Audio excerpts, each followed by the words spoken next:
Hi friends, அஸ்ஸலாமு அலைக்கும். Welcome to my channel.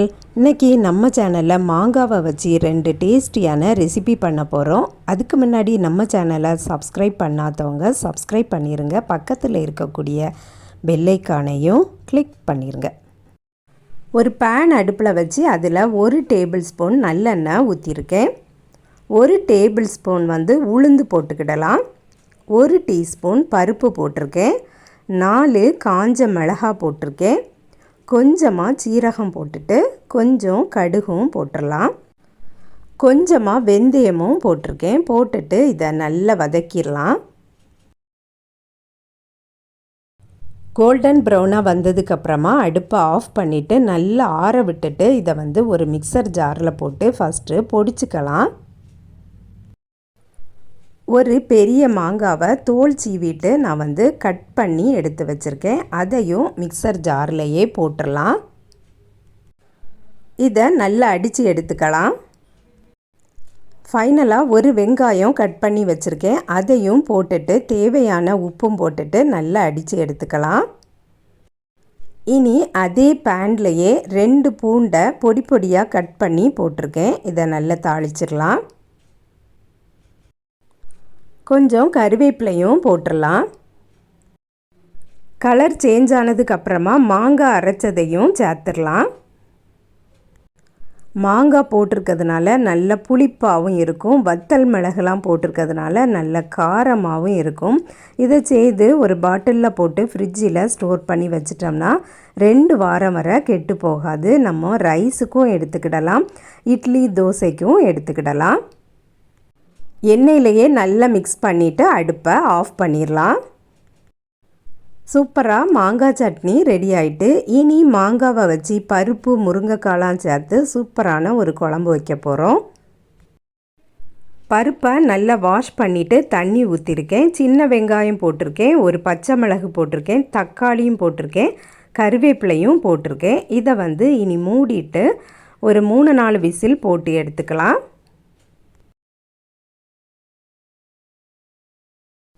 அரைக்கிறதுக்கு 2 கைப்பிடி தேங்காயும் கொஞ்சமாக வத்தல் தூள், மஞ்சள் தூள், சீரகம், வெள்ளைப்பூண்டு இவ்வளவும் சேர்த்துருக்கேன். இதை கரகரன்னு அரைச்சி எடுத்துக்கலாம்.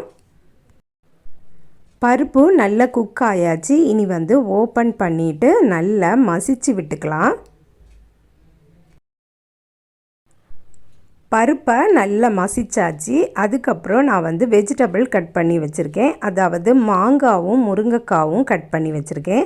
நல்ல ஃப்ரெஷ்ஷான முருங்கைக்காய். நல்ல ஃப்ரெஷ்ஷான முருங்கைக்காய் போட்டால் தான் இந்த பருப்பு குழம்பு ரொம்ப டேஸ்டாட்டி இருக்கும். 2யும் போட்டாச்சு. தேவைக்கு உப்பு போட்டுட்டு நல்லா மிக்ஸ் பண்ணி கொடுத்துட்டு தண்ணி நிற்கிறதுனால நம்ம எக்ஸ்ட்ரா தண்ணீர் எதுவும் ஊற்ற வேண்டாம். குக்கரை மூடிட்டு கொஞ்சம் வேக வச்சு எடுத்துக்கலாம்.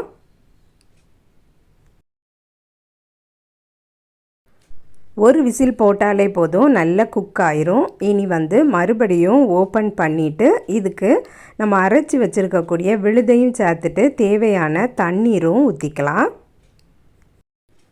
தேங்காயில் தண்ணீர் ஊற்றி தான் அரைச்சிருக்கேன். தேவைக்கு தக்கன தண்ணீர் ஊற்றிக்கிடலாம். தண்ணீர் எல்லாம் ஊற்றுனதுக்கு அப்புறமா மறுபடியும் கொதிக்கட்டும். இந்த டைம் உப்பு செக் பண்ணி பார்த்துக்கிடுங்க.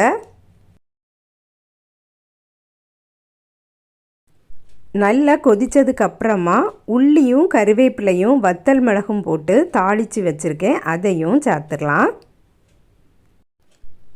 பருப்பும் மாங்காவும் நல்லா குக் ஆயாச்சு. இனி அடுப்பை ஆஃப் பண்ணிடலாம். மாங்காய் முருங்கைக்காய் போட்ட பருப்பு குழம்பு ரெடி ஆகிட்டு, இன்றைக்கி ஒயிட் ரைஸும் பருப்பு குழம்பும் மாங்காய் சட்னியும் இறால் மீன் பக்கோடாவும் தான் இன்றைக்கி லஞ்ச். மாங்காவை வச்சு சூப்பராக 2 ரெசிபி செய்துட்டோம். இதே மாதிரியே நீங்களும் ட்ரை பண்ணி பாருங்கள் ஃப்ரெண்ட்ஸ். நெக்ஸ்ட் வீடியோவில் வேறு ஒரு ரெசிபியில் சந்திக்கிறேன். அஸ்ஸலாமு அலைக்கும்.